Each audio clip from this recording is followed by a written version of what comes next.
నా పేరు సూర్య అండి. మాది గన్నవరం దర్గా అర్జునవాడ గ్రామం. ఇది మాకు సంబంధించినటువంటి శ్మశానం అండి. అయితే ఇది మాకు సంబంధించినటువంటి ఇక్కడ పక్కన రెడ్డి గారు, దామోదర్ రెడ్డి గారు అనేటువంటి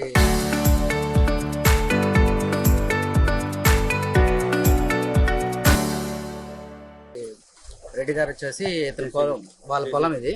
వాళ్ళ పొలంలో ఏంటంటే అక్రమంగా తవ్వకాలు జరిపేసి మాకు తెలియకుండా మా శ్మశానాన్ని ఆక్రమించేస్తున్నారు. ఇలా మేము చెప్పాము. నిన్న రెవెన్యూ అధికారులకు కూడా చెప్పాము ఈరోజు.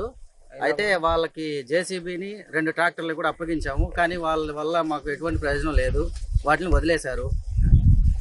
ఇది దయచేసి అధికారులు స్పందించి గౌరవనీయులు ప్రశాంతమ్మ గారు, ఎమ్మెల్యే గారు, కోవూరు నియోజకవర్గం మాకు ప్రహరీ సర్వే జరిపించి ఇలా వాళ్ళ పొలం వాళ్ళకి, మా శ్మశాన వాటికి మాకు ఏర్పరచాల్సిందిగా కోరుతున్నాం. ఎమ్మెల్యే గారికి చెప్తానన్నా కానీ అతనేమన్నాడు, ఊరికైనా చెప్పుకోండి, మీ తాతల ముత్తాతల కానీ మేము బాట ఇచ్చాము, అది ఇచ్చాము, ఇది ఇచ్చాము అని చెప్తారు.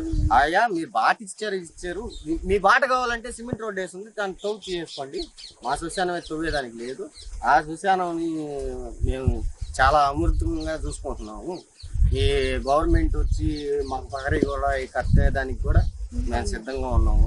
మా పగరి కూడా కట్టిస్తే లేకుండా సర్వే చేయించుకొని ప్రశాంతమ్మని ఏడుకుంటున్నాము. మా శ్మశానం ఆయన దీని అంతా ఎత్తేస్తున్నాడు, ఏటా రోజంతా నరుక్కుంటూ వస్తున్నాడు. నేను చచ్చిపోతే బూడేసుకున్నది ఇక్కడే, అది పోతే నేను ఎక్కడ ఉండాలా, మా పీనికలన్నీ ఎక్కడ ఉండాలా, అది దానికోసం మేము అందరినీ సమకూర్చుకొని ఎక్కడికి వచ్చాము.